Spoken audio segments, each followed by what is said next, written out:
귀중한 보배 아들 주 앞에 드리고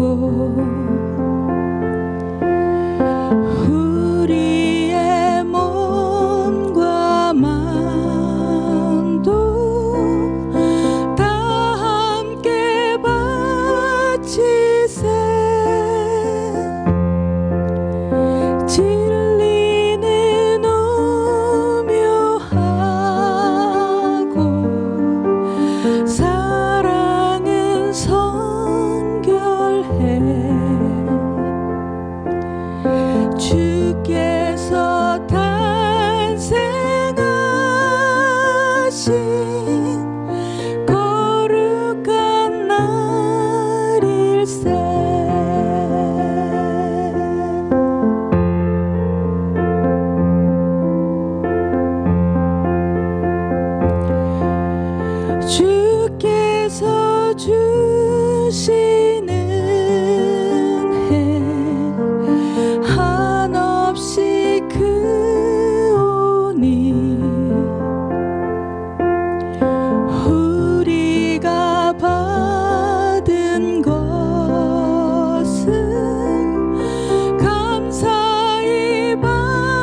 그 지역의 목자들이 밤에 밖에서 자기 양떼를 지키더니 주의 사자가 곁에 서고 주의 영광이 그들을 두루 비추매 크게 무서워하는지라. 천사가 이르되 무서워하지 말라. 보라, 내가 온 백성에게 미칠 큰 기쁨의 좋은 소식을 너희에게 전하노라. 오늘 다윗의 동네에 너희를 위하여 구주가 나셨으니 곧 그리스도 주시니라. 너희가 가서 강보에 쌓여 구유에 누워있는 아기를 보리니 이것이 너희에게 표적이니라 하더니 호련히 수많은 천군이 그 천사와 함께 하나님을 찬송하여 이르되 지극히 높은 곳에서는 하나님께 영광이요 땅에서는 하나님이 기뻐하신 사람들 중에 평화로다 하니라. 아멘. 이 말씀 누가복음 2장 8절부터 14절까지의 말씀을 본문으로 당신에게 있어 예수님은, 당신에게 있어 예수님은 이라는 제목을 가지고 하나님 말씀을 나누며 성탄의 메시지를 듣기를 원합니다. 오늘 성탄절이죠. 하나님이신 예수님이 우리와 똑같은 모습으로 이 땅에 태어나신 것을 기념하면서 기쁘고 즐거운 마음을 나누는 날이 성탄절입니다. 지난주에 그 주보 칼럼에도 썼지만 사실은 성탄절 12월 25일이 예수님이 이 땅에 태어나신 바로 그날이라고는 말할 수 없습니다. 왜냐하면 성경에 그렇게 기록되어 있지는 않기 때문에 그래요. 그러나 1년 중에 아기 예수님이 이 땅에 오신 그 의미를 깊이 묵상하면서 마땅히 찬양받기에 합당하신 예수님과 그 예수님을 보내주신 하나님께 영광을 올려드리는 것은 대단히 의미 있는 일입니다. 그래서 온 교회가 12월 25일을 성탄절로 정하고 함께 모여서 예수님의 이름을 높이고 또 그 성탄의 의미를 생각하는 그런 시간들을 보내고 있어요. 성탄은 기쁨이고 감격이고 즐거움입니다. 사실 성탄뿐만 아니라 생명이 태어난다는 것은 그것 자체가 얼마나 감사하고 얼마나 기쁘고 즐거운 일인지 모르는 거죠. 갓 태어난 아기를 보면 그냥 보고만 있어도 마음이 흐뭇해지고 행복해지고 즐거워지는 그런 일들이 우리 가운데 일어나지 않습니까? 올해 우리 시드니 우리는 교회에는 유독 많은 생명이 태어났다는 것을 잘 아실 것입니다. 지난 주일에 우리 성례식을 가지면서 무려 4명의 아기가 유아 세례를 받았어요. 그런가 하면 올해 여러분 가운데 할머니 할아버지가 되신 분들도 여러분 계십니다. 할머니 할아버지가 되신 분들의 모습을 보면 정말로 얼굴에 웃음이 가득한 것을 보게 됩니다. 뭐 진짜로 별로 기쁜 일이 없을 것 같은데도 행복한 웃음을 보이시는 모습을 보면서 야, 손녀, 손자가 좋기는 좋구나 이런 생각을 한번 해보게 됐는데 왜들 그렇게 핸드폰 바탕화면에는 그렇게 갓 태어난 어린 아기 사진을 이렇게 넣어놓고 그냥 전화도 안 하는데 계속 보세요. 골똘히 보시길래 뭐 심각한 문자가 왔나? 보면은 아기 사진 보고 있는 이런 걸 목격한 적이 많이 있습니다. 그만큼 갓 태어난 생명을 만나는 일은 굉장히 의미 있고 또 기쁘고 복되고 즐거운 일이라는 것을 생각해 보게 되는 거죠. 그런데 여러분, 아기의 탄생이 기쁘고 즐거운 것은 그 아기가 나와 아주 특별한 관계를 갖고 있기 때문에 그런 것입니다. 한 생명이 태어났을 때 그 태어난 생명이 그토록 기쁘고 즐거운 이유는 그 생명이 나와 너무나도 특별한 관계를 갖고 있을 때 기쁨을 크게 누리는 것 아니겠습니까? 여러분, 막 태어난 그 아기가 내 자식인 겁니다. 내 생명인 거예요.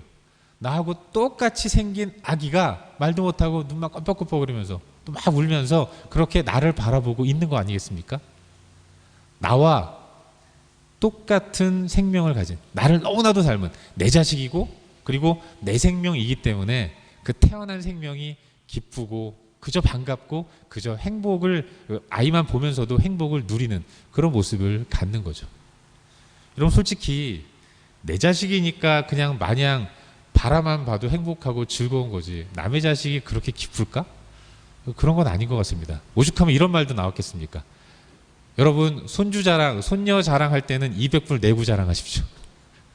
그 자랑하는 거 듣는 것도 쉬운 일은 아니라고 하더라고요. 내 자식이니까. 그러니까 마냥 행복하고 감격스럽고 기쁜 거죠. 나와 무관하면 그렇게까지 기쁘고 즐거운 것은 아닌 거예요. 나와 무관한 아기의 사진을 찍어가지고 내 핸드폰에 넣고 다닌다? 그런 사람 사실은 별로 없는 것입니다. 여러분, 예수님이 2000년 전에 이 땅에 오셨습니다. 아기로 태어나셨어요. 그 예수님의 탄생이 기쁘고 즐겁고 복되게 느껴지는 이유가 무엇이겠습니까? 나와 특별한 관계가 있기 때문에 그런 것입니다. 그분이 아주 나와 밀접한 관계를 갖는 분이고, 그분이 2000년 전에 이 땅에 오셨기 때문에 그분의 탄생을 바라보면서 우리는 기뻐하면서 또 감격하면서 또 12월 25일 이 자리에 모여서 하나님을 예배하고 찬양하는 것입니다. 다른 거 할 수 있지만 인터넷을 켜고 하나님을 예배하는 이유, 그것은 2000년 전에 이 땅에 아기로 오신 예수님이 나와 특별한 관계를 갖는 분이기 때문에 그런 거예요. 여러분, 예수님이 이 땅에 오셨기 때문에 우리에게는 소망이 생긴 것입니다. 세상을 바라보면, 그리고 나의 인생을 바라보면 나는 아무 것에도 소망을 가질 수 없는 우울하고 불안한 삶을 살 수밖에 없는 것입니다. 우리 인간의 생명이 어떻습니까? 유한한 생명이잖아요. 태어나고 자라다가 어느 시간 되면 늙어요. 그러면 죽습니다. 인간의 생명은 이 땅에 태어날 때 처음 가지고 태어나는 그 생명은 태어나서 살다가 죽는 생명인 것입니다. 그래서 우리에게는 아무런 소망이 없는 거예요. 그런 소망 없는 우리 가운데 참된 소망을 주시기 위해서 하나님이 일하셨다는 것입니다. 그리고 하나님의 일하심의 계획 가운데서 동일한 하나님이신 예수님께서 이 땅에 오셨어요. 그 예수님이 이 땅에 오셔서 십자가에 못 박혀 죽으심으로 나에게 죽는 생명을 가지고 태어난 나에게 영원히 죽지 않는 영생의 삶과 풍성한 삶이 주어진 것입니다. 예수님의 탄생이 아니었다면 우리에게는 참된 소망도 영생의 기쁨도 우리에게는 주어지지 않는 것이죠. 이렇게 그분의 탄생으로 인해서 내가 영원한 생명을 얻게 되었기 때문에, 참된 소망을 갖게 되었기 때문에 그분의 탄생은 바로 나와 아주 밀접한 관계가 있는, 그분의 탄생이 나에게 엄청난 영향을 주는 일대 사건인 것이고, 그래서 우리에게 있어서 예수님의 탄생은 그 자체로 영광된 일이고 감사한 일이고 기쁨의 시간이 되는 것입니다. 또 그렇기 때문에 우리 예수님의 탄생은 그 자체가 성탄, 거룩한 탄생이라고 말할 수 있는 거예요. 그래서 우리는 하나님을 높이며 기쁨으로 찬양하면서 이 성탄의 계절을 보내고 있는 것입니다.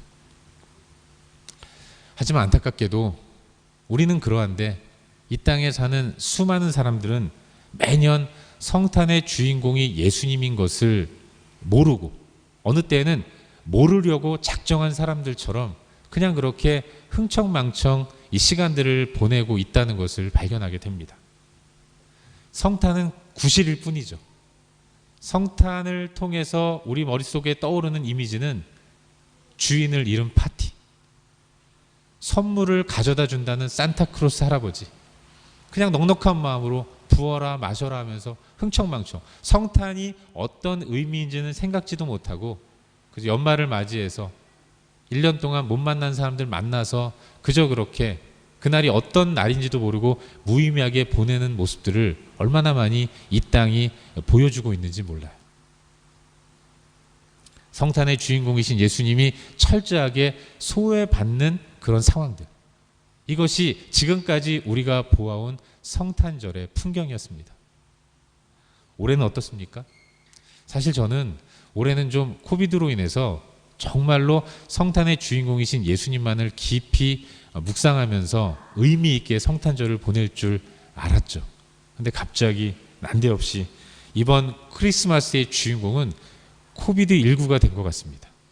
여기저기서 죄다 코비드 하면서 예수님에 대해서는 올해도 그닥 관심이 없는 것 같은 그런 모습을 발견하면서 마음이 많이 아프고 또 안타까운 생각이 들어요. 한 가지 위로를 삼는 것은 그래도 올해는 코비드 때문에 좀 들뜨지 않는 가운데 크리스마스를 보낸다는 생각이 듭니다. 이런 기간 동안에 연말이 또 지나가고 있는데 이 기간 동안에 성탄의 계절을 통해서 성탄이 어떤 의미인지 깊이 묵상하고 또 아기로 오신 예수님을 내가 어떻게 생각해야 하는지, 그 예수님을 내가 어떻게 섬기며 이 땅을 살아가야 하는지를 깊이 묵상하는 그런 성탄의 계절과 연말의 계절이 될 수 있기를 주의 이름으로 축원합니다. 여러분, 오늘 말씀을 보시면 예수님의 탄생을 축하하는 화려하지 않지만 의미 있는 축하 공연이 오늘 본문 가운데서 이루어지고 있다는 것을 발견하게 됩니다. 옛날에 이스라엘 사람들은 동네 사람들끼리 아주 친하게 지냈다고 해요. 그 동네에서 어떤 가정에 기쁜 일이 있으면 온 동네가 잔치를 벌였고요. 또 그 동네에서 어렵고 힘든 일이 있으면 그 문제는 다 동네 사람들의 공통의 문제였다고 합니다. 그런 이스라엘 사회 가운데서 특별히 그 마을에 한 아기가 태어나면 동네에서 가장 뛰어난 음악가 한 사람이 그 아기의 탄생을 축하하고 축복하면서 노래를 불러주는 풍습이 있었다고 해요. 그런가 하면 그 동네에서 가장 존경받고 또 우러러 봄을 받는 그런 동네 어른 중에 한 분이 태어난 아기의 인생을 축복하면서 이 아기가 이와 같은 삶을 살기를 소망한다라는 예언의 축복을 전해주는 아름다운 그런 풍습이 있었다고 합니다. 이스라엘 사람들은 아기가 태어났을 때 축가를 부르는 가수가 있었고 축복의 메시지를 전하는 메신저가 있어서 그 아기의 탄생을 온 동네 사람들이 기쁨으로 맞이하면서 축하해주는 아름다운 모습들이 있었다는 것이죠. 그런데 여러분, 2000년 전에 이 땅에 오신 예수님이 이 땅에 태어나실 때에도 이와 같은 아름다운 모습들이 이루어졌다는 것을 성경을 통해서 발견하게 됩니다. 우리 예수님이 이 땅에 태어나셨어요. 예수님의 탄생을 축하하면서 노래 부르는 가수가 있었습니다. 그 가수가 누굽니까? 천사들이었어요. 천사들이 어떤 가사의 노래를 불러주었습니까? 오늘 본문 13절과 14절을 보면 천사들이 부른 노래의 가사가 나와요. 제가 읽어드리겠습니다. 호련히 수많은 천군이 그 천사와 함께 하나님을 찬송하여 이르되 지극히 높은 곳에서는 하나님께 영광이요 땅에서는 하나님이 기뻐하시는 사람들 중에 평화로다 하니라. 하늘의 천군과 천사들이 아기 예수님의 탄생을 기뻐하면서 아주 멋지게 아주 의미 있고 복된 가사를 가진 노래를 불러주고 있는 것입니다. 예수님의 탄생을 축하하기 위해서 천군 천사들이 노래를 불러주었다는 것을 오늘 본문을 통해서 발견하게 되는 거죠. 아기 예수님의 인생을 축복하면서 선포하는 메시지도 울려 퍼졌습니다. 메신저 또한 누굽니까? 천사들이에요. 천사들이 아기 예수님의 인생을 축복하면서 전하는 말, 그게 12절 말씀입니다. 이렇게 말씀하고 있어요. 오늘 다윗의 동네에서 너희를 위하여 구주가 나셨으니 곧 그리스도 주시니라.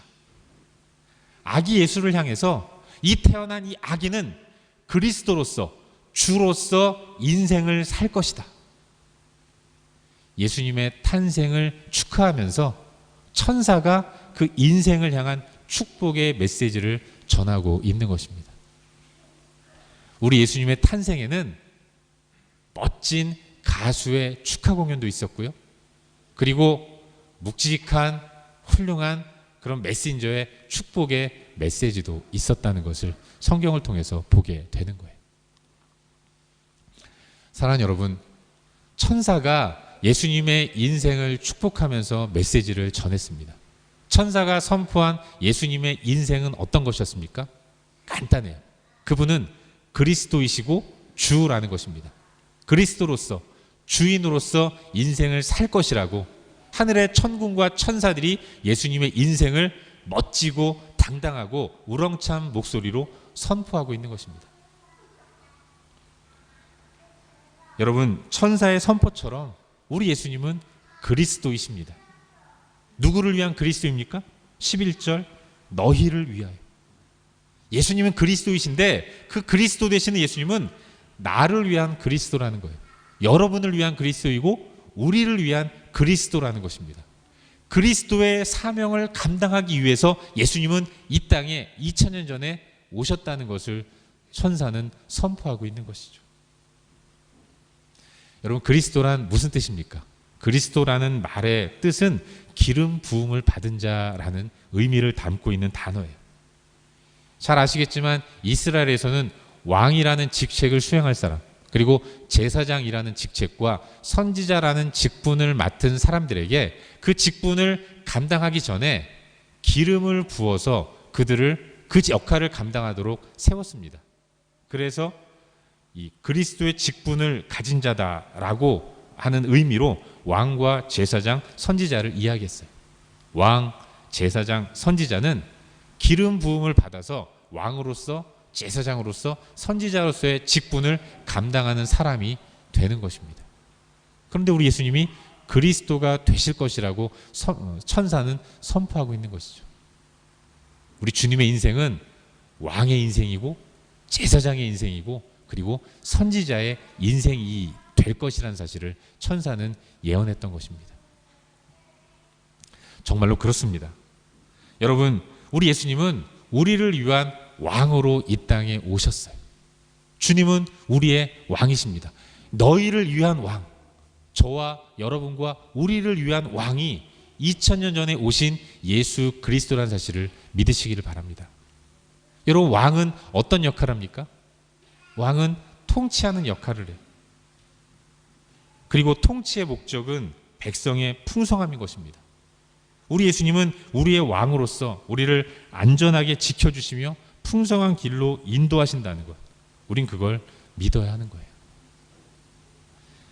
인간 왕은 실수가 많죠. 실수가 많아서 인간 왕이 직책의 권위만 가지고 재판을 할 때 그 재판 때문에 억울해하는 사람들이 생길 수 있습니다. 왕이라는 직책의 권위를 가지고 어떠한 정책을 펼 때 그 정책이 실패할 수도 있어요. 그래서 그 통치를 받는 백성들이 힘들고 어려운 일을 겪을 수도 있는 것입니다. 인간 왕은 다 연약하고 부족해요.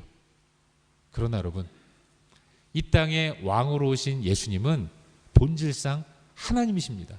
본질이 하나님이시고 하나님의 본질 가운데 가장 대표적인 것은 전능함이에요. 우리 예수님은 전능하신 분이시고 전능하신 능력으로 왕으로서의 통치를 백성인 우리 가운데 베푸십니다. 그 통치가 얼마나 완벽하고 얼마나 위대한 통치이겠습니까? 우리는 그분을 왕으로 모신 하나님의 백성으로서 왕이신 그분께 순종하며 한 걸음 한 걸음 따라가면 되는 거예요. 그럴 때 우리에게는 안전한 길이 열리고 또 평안과 풍성함과 또 복된 길이 열릴 줄로 믿습니다. 성탄의 계절에 예수를 나의 왕으로 모시면서 주님을 따라가는 우리 모두가 될 수 있기를 주의 이름으로 축원합니다. 또한 예수님은 어떤 분이십니까? 예수님은 우리의 대제사장이에요. 제사장은 하나님과 우리의 중간자 역할을 하는 사람입니다. 제사장이라는 단어의 영어 표현이 프리스트인데 이 프리스트라는 단어는 다리를 놓는다라는 원어의 의미를 갖고 있다고 합니다. 예수님이 하나님과 나의 중간에 서서 죄인인 내가 하나님께로 나아갈 수 있는 길을 열어주신 거예요. 하나님께 영생이 있습니다. 우리는 유한한 생명을 갖고 있는데 제사장 되시는 예수께서 우리를 영원한 생명이 있는 하나님께로 인도하시는 거예요. 예수를 통해서만 우리는 구원을 얻고 영생을 얻고 참된 풍성함을 누리는 삶을 살게 된 것입니다. 그 예수를 통해서 우리는 진정한 하늘의 풍성함을 누리는 존재가 되었다는 것. 우린 그걸 기억하는 가운데 우리의 중보자 되신 예수 그리스도를 온전히 믿고 의지하는 그런 복된 삶을 살아야 할 줄로 믿습니다. 성탄의 계절에 우리의 중보자 되시는 예수 그리스도를 더 많이 의지하는 가운데 더 주님을 따르는 복된 삶을 살 수 있기를 주의 이름으로 축원합니다. 또한 우리 예수님은 우리의 선지자예요. 선지자가 되시기 위해서 이 땅에 오신 분이십니다. 선지자는 하나님의 뜻을 선포하는 분이죠. 예수님은 이 땅에서 선지자로서 하나님의 뜻을 선포하셨습니다. 그리고 요한복음 1장을 보시면 예수님을 말씀이라고 표현하시는데, 성경이 곧 예수님에 대한 기록이기 때문에 우리는 성경을 통해서 선지자이신 예수님이 전하는 말씀을 듣고 하나님의 뜻을 따라서 그 뜻에 순종하는 삶을 살아야 하는 것입니다. 우리 예수님은 우리의 선지자라는 사실을 믿으시기를 바랍니다. 왕이고 제사장이고 선지자이신 그리스도이신 예수님, 또한 그분은 우리의 주인이라고 천사는 선포하고 있어요. 여러분, 주인은 종을 보호하고 종은 주인의 뜻을 따라서 주인이 하라고 하는 일을 행하는 자입니다. 예수님과 나는 주인과 종의 관계를 가진 그런 관계에 있다는 것을 기억해야 하는 거예요. 주인인 예수님은 우리를 끝까지 보호하시면서 우리에게 유익한 일들을 행하라고 명령하십니다. 종인 우리는 주인의 명령을 순종하며 따르는 것이 우리의 의무인 거예요. 사랑하는 여러분, 우리의 인생의 주인은 내가 아니라 예수님이십니다. 우리는 종종 내 인생의 주인이 나인 양 착각하며 살아가는 경우가 많이 있는데, 그러다가 우리는 낭패를 당하고 절망을 하고 어려움을 겪게 되는 것입니다. 주님이 내 인생의 주인이라는 사실, 왕이시며 제사장이시고 그리스도의 역할을 감당하시는 그분이 내가 온전히 순종하고 따라야 할 나의 주인이라는 사실을 깊이 묵상하면서 그분께 온 마음을 올려드리는, 그 주님께 내 마음을 드리고 주님을 따르는 삶을 사는 것, 여러분, 그것이 하나님 백성된 우리의 삶의 모습이라는 사실을 믿으시기를 바랍니다. 이 땅에 아기로 오신 예수님은 천사의 선포와 같이 우리를 위한 그리스도이시고 우리를 위한 주인이십니다. 그리고 그분께 우리의 모든 것을 다 맡기는 삶이 우리의 온당한 모습이라는 사실을 믿으시길 바라요. 바라기는 우리를 위한 그리스도이시고 주인이신 예수 그리스도로 말미암아서 이 성탄의 계절에 비록 우리의 환경과 상황은 어둡고 어렵고 마음이 힘들지만 주님이 허락해 주시고 이루어 주신 영원한 생명과 천국 백성의 삶을 깊이 묵상하는 가운데 다시 한번 용기와 힘을 얻고 세상 가운데로 나아가는 우리 모두가 될 수 있기를 주의 이름으로 축원합니다.